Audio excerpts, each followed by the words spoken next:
যাচ্ছে গোপাল, যাচ্ছে গোপাল।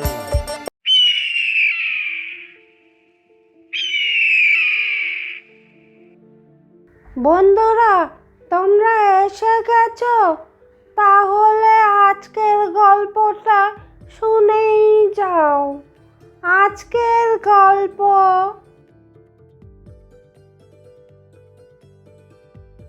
নবাব মির্জাফর একবার সৈন্য সামন্ত নিয়ে কৃষ্ণনগরের সন্নিকটে শিবির স্থাপন করেছিলেন।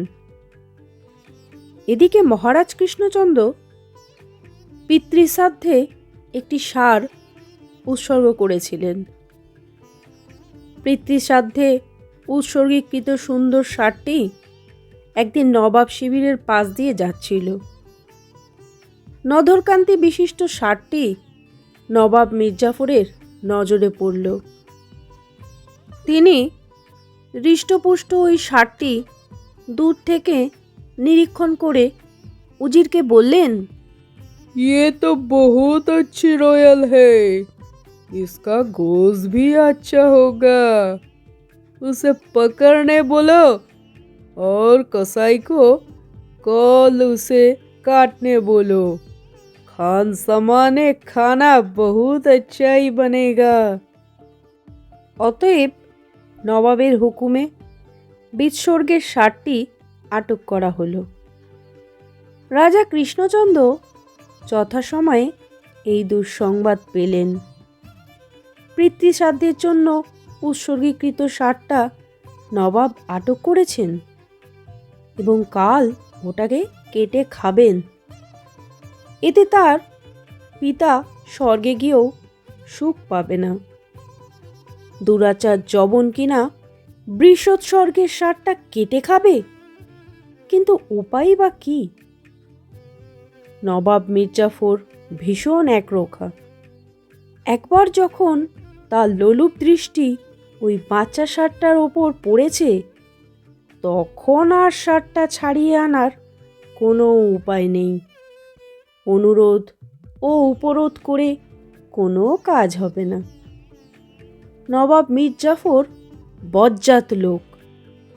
এই কথা ভাবতে ভাবতে মহারাজ কৃষ্ণচন্দ্র বিষণ্ণ মুখে রাজসভায় প্রবেশ করলেন। গোপাল মহারাজ কৃষ্ণচন্দ্রকে চিন্তাগ্রস্ত দেখে জিজ্ঞাসা করল, কি ব্যাপার মহারাজ, আপনি এত চিন্তাগ্রস্ত কেন? সাধে কি আর চিন্তা করছি গোপাল, পিতৃশ্রাদ্ধে উৎসর্গীকৃত সেই সুন্দর বাচ্চা ষাঁড়টাকে নবাব মির্জাফর আটক করেছেন। শুনলাম কাল ওটাকে কেটে খাবেন। গোপাল, আমি কত অযোগ্য, পিতার জন্য উৎসর্গীকৃত ষাঁড়টিকেও রক্ষা করতে পারছি না। সব কথা শুনে গোপাল বললে, এর জন্য এত ভাবনা? এক্ষুনি নবাব সাহেবের শিবিরে গিয়ে ষাঁড়টিকে ছাড়িয়ে আনছি। গোপাল, কাজটা যত সহজ ভাবছো তত সোজা নয়। সোজা আঙুলে ঘি উঠবে বলে মনে হয় না। আমিও তা জানি মহারাজ, আমি কৌশল করেই ষাঁড়টাকে ছাড়িয়ে আনবো। তুমি যদি গোপাল এই কাজটা করতে পারো, আমি তোমাকে প্রচুর পুরস্কার দেব। গোপাল নবাব মির্জাফরের শিবিরে গিয়ে অভিবাদন করে বললে, বন্দেগি নবাব, বহুত বহুত সেলাম। নবাব তার উজিরকে জিজ্ঞাসা করলেন। ये मोटू कौन है?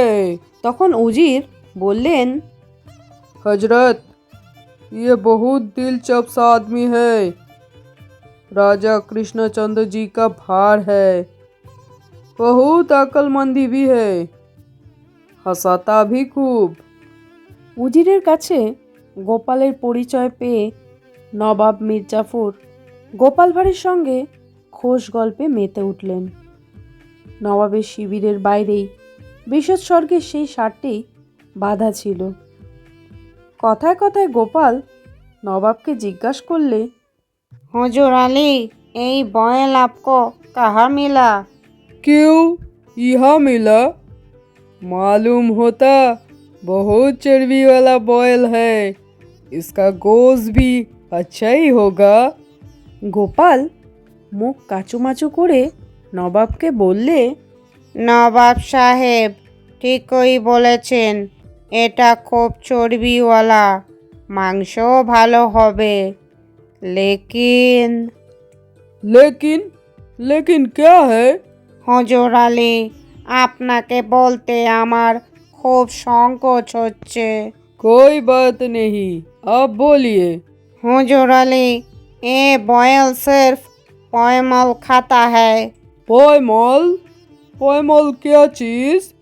टाटी, इसको लिए टाटी पीना बहुत मुश्किल होता है। एक और बिचली कुछ नहीं खाता, सिर्फ टाटी खाता है। হুজুর, এ বয়েল বহুত বদমাস, কেউ বাহ্য করতে গেলে তার পিছে পিছে যায়, বিরক্ত করে। এর গোশ খেতে অবশ্য ভালোই লাগতে পারে।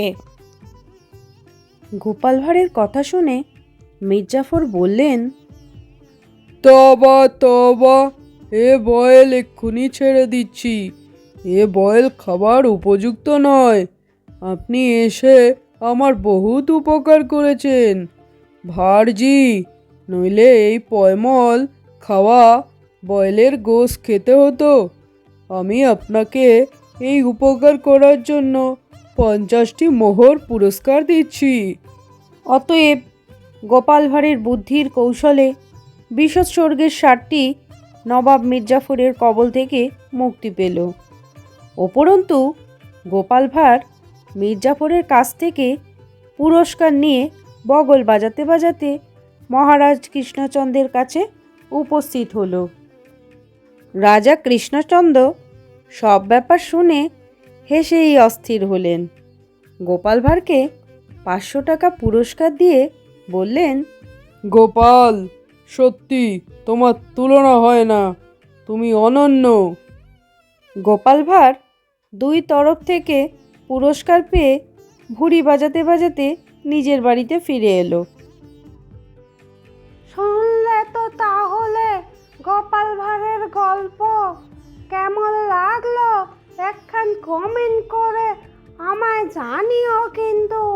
আর ভালো লাগলে একটা লাইক করে দিও। আর এরম ভিডিও দেখার জন্য আমার চ্যানেলটাকে সাবস্ক্রাইব করে দিও।